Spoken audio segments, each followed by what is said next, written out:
Tara, hindi na humahawak ko. Hindi na siya humahawak ko, Yupi. Ano ba? Pinagkakalat niya yung damit niya. Sabi mo, isusoli niya. Tingnan, kinakalat niya.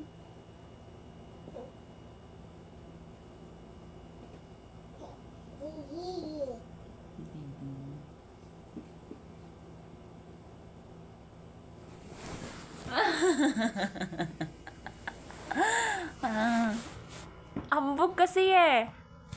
Kala mo naman talaga. Ibalik mo yung mga damit mo, ah. Di ka na umahawak, ah. Tumataya na siya.